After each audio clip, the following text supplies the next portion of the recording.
I'll start this video by asking you a question. When you feel cold, do you just endure it or do you bundle up? We don't fight the cold. Instead, we look for ways to warm up, like wearing a sweater or having something hot to drink. Similarly, to overcome negative thoughts, we need to learn to think positively. Stoicism, the first school of thought in humanity, paid a lot of attention to our way of thinking. Improving your mind is about taking total control of your life, developing the ability to actively shape your responses to everything that happens to you. This video gathers Stoic principles into some positive ways of thinking that you can start applying immediately in your life. Epictetus always said that the sole function of philosophy is to improve our lives and elevate our moral capacity. So if you are new here, please like the video and subscribe. Statistics show that only 15% of my audience is subscribed to the channel, so if this content has helped you in any way, I ask you to subscribe and hit the notification bell. Identify your patterns of negative thoughts. You cannot change something without first understanding what needs to be changed. Negative thoughts can arise automatically in our heads. After all, no one controls thoughts, but we can learn to identify them. The more we notice what we've been thinking, the more we can interrupt those thoughts. What comes to your mind most often? What thoughts do you always have?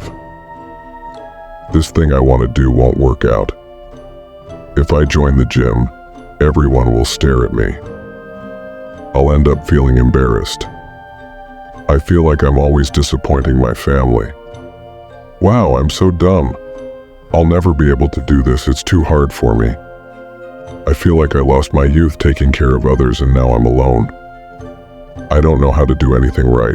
All my friends have a life plan, only I'm lost. These are some examples of negative thought patterns. Each of us has our own story, and our thoughts reflect these experiences, forming images in our head. Identify these images that you constantly repeat, and start replacing these negative ideas with positive ones. I don't know how to do anything right turns into, I will learn from my mistakes and improve. When you identify what you think and force yourself to use more positive words, it changes the dynamics of your thinking. Instead of being part of the illness, you start being part of the cure. You begin to think positively and find ways to live more positively. For this, you need to take total control of your attention and observe where your thoughts are. Question whether they encourage you to grow and make you more at peace, or just hold you back. Also, be aware of your body's reactions to the feelings each thought provokes. If just thinking about something makes you angry, your heart races, you start to get agitated. That cannot be a positive thought. On the contrary, if thinking about something makes you feel motivated and willing, that's a thought pattern you should keep. Being aware of our thoughts allows us to interrupt the negative ones. Other examples of negative actions include actively avoiding people or situations. To stop sabotaging yourself in this way, you need to learn how to transform your thoughts. The key is simply to start paying attention to your thoughts at any time. This can be a challenge at first, especially if you've never done it before, but it's a fundamental step for self-awareness. Break away from your beliefs and negative thought systems. Imagine your mind as if it were a bank with two accounts, one for negative thoughts and one for positive ones. Every time you have a thought, it's as if you make an automatic transfer to one of these accounts. If most of your thoughts are negative throughout the day, the balance of your negative account grows. The same happens with the positive one. When we face challenges or need to act, we use the balance of these accounts, and the type of thought we have automatically decides which account we will turn to. For example, if you have an important presentation at work and think, I get so anxious that I'm going to end up embarrassing myself, your negative account automatically issues you a statement reminding you of the times things didn't go well, your argumentation was weak, or that time you didn't pass the interview. This reinforces the belief that you don't speak well and won't succeed. When you start something with a negative pattern, you will hardly be able to get a different result. This creates a self-fulfilling prophecy, as if you literally programmed yourself to fail, like bringing the wrong PowerPoint to work, interrupting the client all the time, answering incorrectly. In other words, you're going to act wrongly at the wrong time, doing the wrong things to validate your negative thought and your belief that you don't speak well in public. Each negative thought is a transfer into your account, increasing your negative beliefs about yourself. Another way is to adopt the beliefs of others or cultural beliefs for ourselves without first questioning their truth. For example, some believe that a person only succeeds in life by being dishonest or doing wrong. Suppose you start selling lunchboxes, working from Monday to Saturday, making tasty and fresh food, cooking in your own home kitchen. After a few months, the orders increase, and you start to make profits. Manage to buy a new stove, then a new refrigerator. You manage to improve your financial condition thanks to your work and effort. You didn't need to be dishonest with anyone for this to happen. Another popular belief: no man is worth it, so there's no point in starting. It won't work out. I've been cheated on. I'll always be cheated on. Not all people act the same way. Just because it happened once doesn't mean you're destined or doomed to it forever. It may be more difficult to find people who want a serious relationship, but they do exist. We constantly close ourselves off to opportunities, taking on cultural beliefs and acting through them. We adopt negative thoughts about money, relationships, nutrition, and many other aspects of our life. One of the Stoic principles is the importance of carefully evaluating each situation and action, teaching us to rethink our judgments. This means learning to look beyond our initial reactions, adopting a more optimistic and rational view. If you do this for a few weeks, repetition will help you change the structure of your thoughts, and true changes will happen in your life. Learn to develop positive mental processes.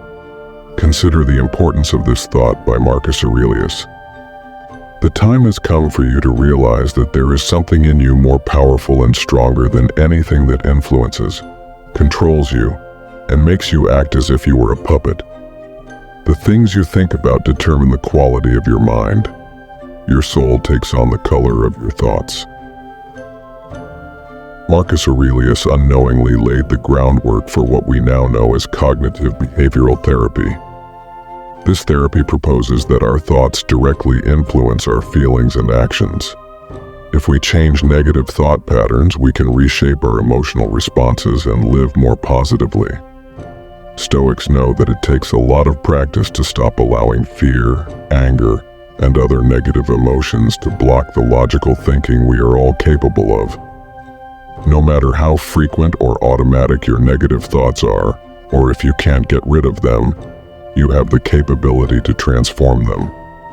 We can learn to think differently with effort and self-control. One strategy you can start practicing to better manage your mind is to take control of your thought system. Just as each negative thought increases the balance of your negative account, the same rule applies to your positive account. Every time you think, question, or face something positively, you make a transfer into your account. For example, if you spill coffee on the floor early in the morning, instead of thinking that your day started badly and will only get worse, see it for what it really is: a simple accident. Annoying and uncomfortable because you'll have to clean it up or maybe change your clothes. But it's an isolated event that doesn't define your day. See it as a reminder not to do things on autopilot. Positive thinking teaches your brain to find paths to a more positive life, making positive thoughts more frequent. Negative thinking operates in exactly the opposite way, training your mind to produce more thoughts that pull you into negativity and failure. Your positive account grows when you think positively, ask positive questions, or seek a positive approach to what happens to you. Each of these is an automatic transfer. Our second strategy is to learn to evaluate the impact and the time we dedicate to each thought. Some people cling to negative thoughts and feelings because they focus on them more than anything else. In other words, when we become obsessed with the same negative thoughts, we give them enormous value, making these thoughts last longer than they should. It's like turning up the volume on something bad, making it even worse in your head. For example, imagine someone who has recently lost their job and starts to think they will never find another one, that they will fail in interviews, that they will run out of money and go into debt. These negative thoughts paralyze anyone. The more importance given to these thoughts, the longer they will last. You have now reached the halfway mark of the video. I congratulate you for trying to become a better version of yourself. If you liked our video, like, subscribe, and comment so that YouTube knows that this type of content helps people like you, and we can continue creating more similar videos in the future. If you don't know what to comment, simply write "Silence is power" to show that you have surpassed our session. This leads to a vicious cycle of negativity, where the person becomes trapped in negative thoughts, losing the ability to see clearly and closing themselves off to any opportunity or solution, even if it is right in front of them. Overemphasizing difficulties causes negative thoughts to last longer and dominate the mind. Although this situation is quite difficult and challenging, thinking positively means seeing clearly and looking for possible solutions without the weight and despair caused by negative thinking. If you find this video helpful, don't forget to like, share, and subscribe for more content on philosophy, personal growth, and living wisely.